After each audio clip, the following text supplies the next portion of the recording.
कांग्रेस के आला कमान राहुल गांधी एक ऐसा बयान दे देते हैं कि उसे सुनकर प्रधानमंत्री मोदी अपना सर तो पीट ही लेंगे, साथ ही साथ उनके जितने भी समर्थक हैं वे सारे राहुल गांधी को ही खोजते फिरेंगे कि कहाँ गए बाबा, आ जाओ आपके हम दर्शन कर लेते हैं। मंदिर मस्जिद तो बाद में भी जाकर भजन और अज़ान दे देंगे, लेकिन पहले एक बार ऐसे व्यक्ति के दर्शन तो हो जाए जिससे कि लोगों का जन्म और जीवन दोनों धन्य हो जाए।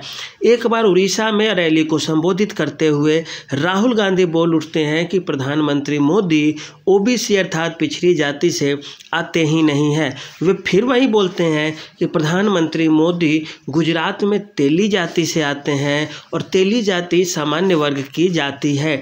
कांग्रेस जिसे राष्ट्र की राजनीति करनी चाहिए वह एक बार फिर क्यों तेली जाति को टारगेट पे ले रही है, तो कभी मोदी जाति को टारगेट पे लेते हैं, तो कभी बेतुका बयान, तो कभी धर्म और मजहब के नाम पे इंसानों को एक ताक पे रख के जाति और धर्म की राजनीति कांग्रेस खोजकर उसका आधार बनाकर हालांकि कब तक अपना जीत का दावा ठोक पाएगी यह कहना तो मुश्किल है, लेकिन उनके ज्ञान का स्तर तो देखिए। राष्ट्रीय राजनीति में शामिल व्यक्ति होकर प्रधानमंत्री, मुख्यमंत्री, गृह मंत्री के जाति की राग लगा रहे हैं और उसकी राग गा रहे हैं, और इसका उन्हें फ़ायदा होगा या नुकसान ये तो वे खुद जानते हैं।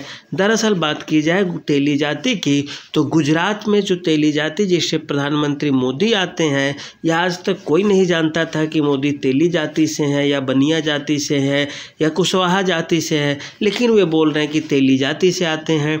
तेली जाति बात करें तो बिहार में आती है, अति पिछड़े वर्ग में, जो ओबीसी से भी गरीब समझी जाती है। बात तो अगर जाति को शामिल करने की ही की जाए तो मान लेते हैं कि 2000 में भाजपा ने ओबीसी में इस तेली जाति को शामिल किया था, लेकिन असल बात यह है कि 27 अक्टूबर 1999 को ही सरकार द्वारा जारी गजट में मोदी अर्थात तेली जाति को ओबीसी में शामिल कर दिया जाता है। गुजरात में मोदी सीएम बनते हैं 2001 में। मोदी के सीएम बनने से 2 वर्ष पहले ऐसी घटना घटती है कि शामिल किया जाता है जाति को। घांची मुस्लिम जो थी वह ओबीसी वर्ग में गुजरात में बहुत पहले से आती थी, और घांची मोद जिसे बोला जाता था, जो हिंदू जाति थी, हिंदू तेली जाति थी, उन्हें पिछड़ी वर्ग का कोटा में नहीं रखा गया था, उन्हें नहीं था, और 1999 में उस जाति को लाया जाता है। फिर राहुल गांधी का ये बचपना है या लड़कपना या उनके ज्ञान का अभाव या उनकी मूर्खता इसे कह लें कि 1991-92 से पहले जब मंडल कमीशन नहीं आया करता था, उससे पहले कौन सी जातियाँ किस जाति में थी, पिछड़ी जातियाँ कौन थी, अग्री जातियाँ कौन थी, इसका क्या उन्हें अंदाज़ा था। यह तो सही बात है कि समय के साथ ही साथ लोग जाति में बंटते गए। उसी तरह सरकार के स्तर पर भी कभी कुछ जातियों को इसमें रखा जाता है, कभी कुछ जातियों को।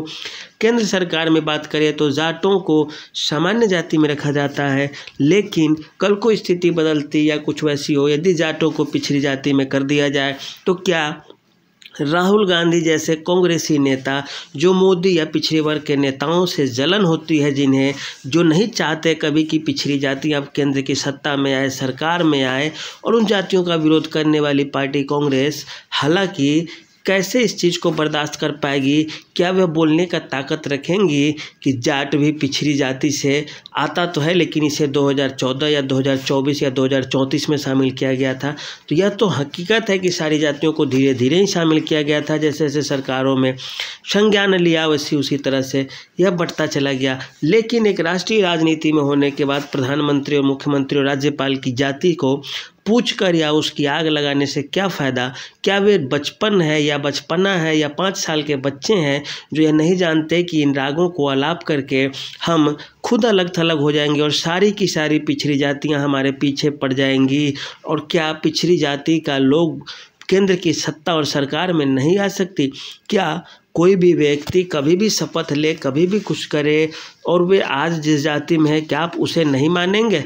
क्या मान ली कोई नौकरी में कोई 5 साल पढ़ले ही कोई जाति जनजाति की श्रेणी में आती है, तो क्या आप उसे जनजाति मानने से मना कर देंगे या मनाही कर देंगे, या बोलेंगे कि सरकार ने इसे लाया है मैं नहीं मानूंगा। तो इस तरह की मूर्खता और बचकाने वाले बयानों से जैसे जैसे लोग सुनेंगे सब अपना अपना माथा पीट लेगा कि कौन आदमी करने क्या चला था, कर क्या रहा है। कांग्रेस का रिकॉर्ड रहा है कि जब जब यह धर्म की राजनीति करेगी तब तक इसके नुकसान ही होगा। 2014 में 2019 में राहुल गांधी मंदिरों में जाते थे, अपना जनेऊ दिखाकर ब्राह्मणवादी और ब्राह्मण होने का दावा करते थे। 14 में बुरे तरीके से हार गए, 19 में भी फिर से यही काम किए, घटिया राजनीति शुरू की, फिर से हार गए। फिर 2024 में यही जाति धर्म पिछड़ी जाति अगड़ी जाति की राजनीति करते हैं। सबसे पहले वे अपनी राजनीति जाति बता दे सबों को, हम किस जाति से हैं, हमारे रिश्तेदार किस जाति से है, वो किस जाति, तब जाकर लोगों को थोड़ा संतोष होगा कि ये किस जाति से असल में। या इस सवाल के मामले में इनका क्या जवाब आता है कि हमारे कौन किस जाति से है, बोले तो वो ज़्यादा सही रहेगा। प्रधानमंत्री, राष्ट्रपति या गृह मंत्री, राज्य मंत्री, राज्यपाल इनकी जाति के बारे में वे कम से कम ना करें, इनसे उन्हें नुकसान तो हो जाएगा, नुकसान हो ही रहा है, धीरे धीरे समाप्ति की ओर चले जाएंगे। लेकिन पिछड़ी जाति के नेताओं के ऊपर जाति को आधार बनाकर कमेंट करना उन्हें बंद कर देना चाहिए। तो आज के लिए इतना ही, धन्यवाद।